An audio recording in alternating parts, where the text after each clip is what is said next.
আলাইকুম, আমি আবু হাসনাত রাকিব। 19তম শিক্ষক নিবন্ধন পরীক্ষার সার্কুলার মেবি জুন থেকে জুলাই মাসে হওয়ার সম্ভাবনা বেশি। আপনারা অনেকেই কমেন্ট করেন এবং হোয়াটসঅ্যাপে আমাকে নক দিয়েছেন যে রিটেন এবং প্রিলিমিনারির জন্য আপনারা কোন বইটা পড়বেন এবং কিভাবে পড়বেন।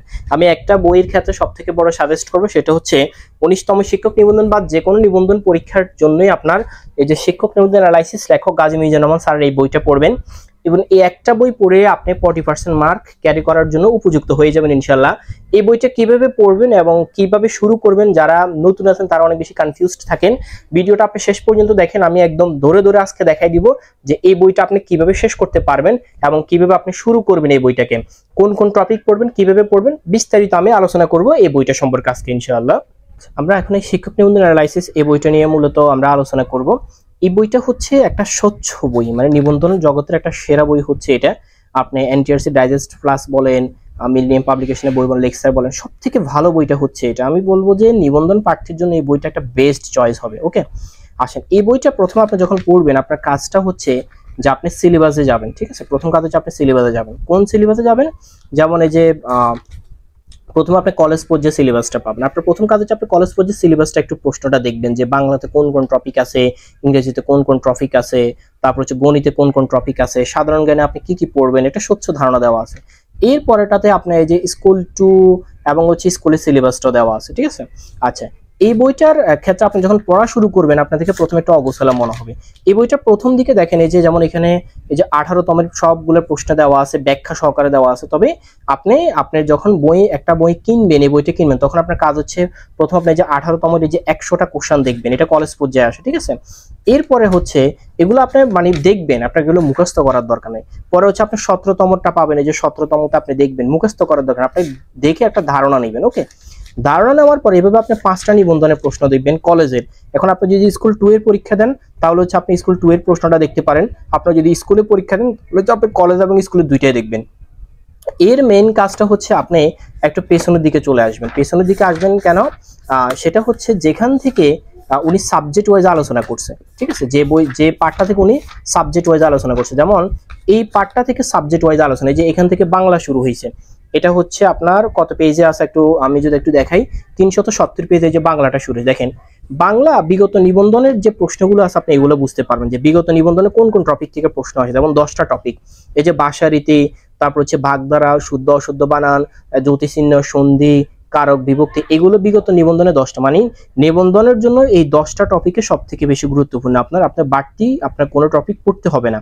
ঠিক আছে, এবার আসলে আমরা যদি প্রথম টপিকটাতে আসি, দেখেন খুব সুন্দরভাবে স্যারের প্রথম টপিকটার উপরে বিগত কলেজ পর্যায়ে কি কি প্রশ্ন আসে, তাহলে আপনি ধরতে পারেন। দেখেন এই টপিকটা থেকে 18তমতে কতগুলো প্রশ্ন আসছে, দেখেন এই যে প্রায় 5-6টা প্রশ্ন আসছে। তার মানে এই টপিকটা কলেজের জন্য মারাত্মক ইম্পর্টেন্ট। এবং কোন নিবন্ধন দেখেন প্রতি বছর 17তমতে 4-5টা আসছে, 16তমতে 4-5টা আসছে, এইভাবে যে সবগুলো কলেজের প্রশ্ন দেওয়া, দেখছেন এই সব কলেজে আসছে এই টপিক থেকে।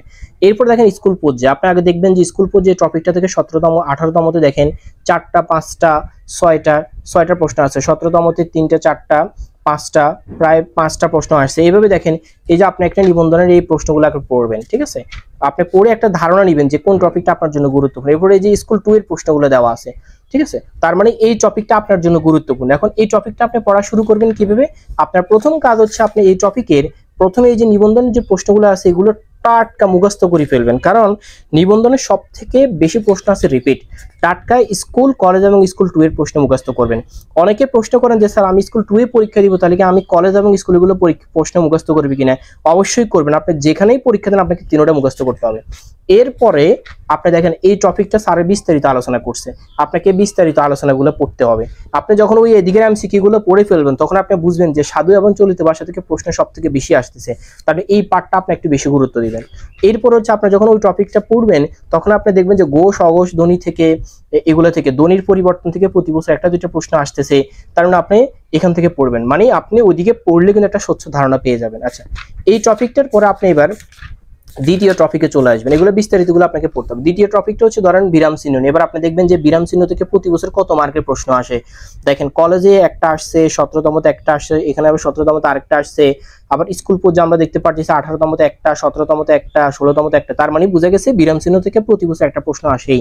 তা আপনি যখন প্রস্তুতিটা শুরু করবেন আপনি বিরাম চিহ্নের প্রথমে স্কুল, কলেজ, স্কুল 2 এর প্রশ্নগুলো পড়বেন। পড়ার পরে এই যে বিস্তারিত আলোচনাগুলো পড়বেন ভালোভাবে, বিস্তারিতগুলো বাদ দেওয়া যাবে না। আচ্ছা, এভাবে এরপর আপনি বাগধারাতে আসবেন। দ্বিতীয় টপিক বাগধারা থেকে প্রথমে আপনি দেখবেন যে বাগধারা থেকে কত মার্কের প্রশ্ন আছে। তাহলে দেখেন এই যে 18তমতে একটা আসছে, 17তমতে একটা, 16তমতে একটা, 16তমতে আরেকটা আসছে, 15তমতে একটা। আবার স্কুলের প্রশ্নগুলো দেখবেন যে স্কুলের কি অবস্থা, 18তমতে আসছে কিনা আসছে। এইভাবে বোঝা গেছে যে বাগধারা থেকে 1 থেকে 2 মার্ক আসে। তার মানে এই টপিকটা আপনার জন্য গুরুত্বপূর্ণ। আপনি এই বাগধারার প্রশ্নটা পড়বেন, পড়ার পরে বাগধারার এখানে উনি অতিরিক্ত অনেকগুলো দিছে, এগুলো আপনি পড়ার দরকার নেই। আপনি কি করবেন, এই বাগধারার জন্য আপনার কাজ হচ্ছে আপনি এই বাগধারার জন্য আপনার মূল যে কাজটা তা হচ্ছে যে আপনি কি করবেন, বিগত প্রাইমারি এবং বিগত বিসিএস এর প্রশ্নগুলোকে আপনি পড়ে ফেলবেন। ঠিক আছে, এই বাংলার এভাবে প্রত্যেকটা টপিক যাওয়ার পরে এবার কাজ হচ্ছে আপনি গণিতে আসবেন বা ইংরেজিতে আসবেন। এই যে দেখেন আপনার পরবর্তী যে টপিক সেটা হচ্ছে ইংরেজিটা। এখন ইংরেজির প্রথমে আপনি দেখেন ইংরেজি যেখান থেকে শুরু হয়েছে আপনি আগে টপিকটা দেখবেন। ইংরেজিটা 484 পৃষ্ঠা থেকে শুরু হয়েছে। দেখেন কোন কোন টপিক থেকে আসে, এখানে 11টা টপিক সিলেবাসভুক্ত আছে। এই ইংরেজির এই টপিকগুলো থেকে প্রশ্ন আসে। তো আপনি প্রথম টপিক যেটা আছে এটা বাদ দিয়ে দিবেন, এটা কঠিন টপিক, এটা নিয়ে আমি কথা বলতেছি না। আর দ্বিতীয় টপিক থেকে শুরু করবেন, যেমন দেখেন অ্যাপ্রোপ্রিয়েট প্রিপোজিশন। আপনি দেখবেন যে অ্যাপ্রোপ্রিয়েট প্রিপোজিশন থেকে প্রতি বছর প্রশ্ন আসে কিনা। দেখতে পারতেছেন প্রতি বছর 1 থেকে 2 মার্ক আসে, কলেজে স্কুলেও প্রতি বছর 1 থেকে 2 মার্ক আসে। এখন আপনি এই টপিকটা পড়া শুরু করবেন। শুরু করার পরে আপনি কি করবেন, বিগত প্রাইমারি বিসিএস এর এই যে অ্যাপ্রোপ্রিয়েট প্রিপোজিশনগুলো সেগুলো পড়বেন। এরপর আপনি পরবর্তী টপিকে যাবেন, যে আপনার পরবর্তী টপিক আছে ইউজ অফ আর্টিকেল। আর্টিকেলটা শুধু আমরা দেখতে পাচ্ছি কলেজে আসে, তার মানে যারা শুধু কলেজে পরীক্ষা দিবেন তারা দিবেন, স্কুল এবং স্কুল 2তে আসেন। তাহলে দেখছেন আপনি ধারণা পেয়ে গেছেন যে আপনি যদি স্কুল অথবা স্কুল 2তে পরীক্ষা দেন আপনার আর্টিকেলটা বাদ পড়ে যাবে। ঠিক আছে, এরপর আসেন right form verb. Right form ভার্বের ক্ষেত্রে আমরা দেখতে পাচ্ছি দেখুন প্রতি বছর 4টা-5টা করে প্রশ্ন আসে অনেকগুলো। আপনি এই যে এগুলো পড়তে পারলে হয়ে যাবে। এগুলোর পর্যাপ্ত সলিউশন আমাদের ইউটিউব চ্যানেলে দেওয়া আছে। ইংরেজি এভাবে প্রত্যেকটা টপিক অ্যানালাইসিসের পরে আপনার কাজ হচ্ছে এবার আপনি গণিতের টপিকগুলো অ্যানালাইসিস করবেন, যে গণিতের কোন কোন টপিক আছে এটা সিলেবাসে দেখবেন। এই যে দেখেন এই যে গণিতের এই টপিকগুলো সিলেবাসে, সেটা হচ্ছে পাটিগণিতের। ঠিক আছে, পাটিগণিতের 8টা টপিক। এখন আপনি যখন এই পাটিগণিতের প্রথম টপিকে যাবেন, যে দেখবেন এখান থেকে কত মার্কেটে, যেমন 18তমতে একটা, 2টা আসছে, 17তমতে একটা, এরকম দেখা যাচ্ছে যে প্রত্যেকটা ইয়েতেই প্রশ্ন আসতেছে। যে এখানে স্কুলে 16তমতে আসছে, তবে 17 এবং 18তে আসে নাই, আবার আসতেও পারে। তারপরে যেমন এই যে স্কুল 2তে টপিকটা সিলেবাসভুক্ত না, তারপরে মাঝে মধ্যে আসে, তাও করে যেতে হবে। এইভাবে আপনি যখন প্রত্যেকটা অধ্যায়কে দেখবেন আপনি কিন্তু একটা স্বচ্ছ ধারণা পেয়ে যাবেন। এখন গণিতের বিষয়ে বলতে গেলে আমি বলবো গণিতের ক্ষেত্রে আপনি শুধু বিগত নিবন্ধনের প্রশ্নগুলো সলিউশন করবেন, বিস্তারিত আলোচনাগুলো দেখার দরকার নেই। আপনি নিশ্চিত থাকেন বিগত নিবন্ধনে যা প্রশ্ন আছে স্কুল, কলেজ এবং স্কুল 2 এর এই প্রশ্নগুলো সলিউশন করলে আপনি হুবহু কমন পেয়ে যাবেন। এরপর আপনি যখন সাধারণ জ্ঞানে যাবেন, সাধারণ জ্ঞানের ক্ষেত্রেও একই কথা। আপনি প্রথমে বিস্তারিত আগে টপিকগুলো দেখবেন যে আপনার কোন কোন টপিক আছে। যেমন এই যে এখানে এটা হচ্ছে বাংলাদেশি বিষয়গুলো নিয়ে, এই সকল টপিক আপনি পড়বেন, পড়লে আপনি একটা ধারণা পেয়ে যাবেন।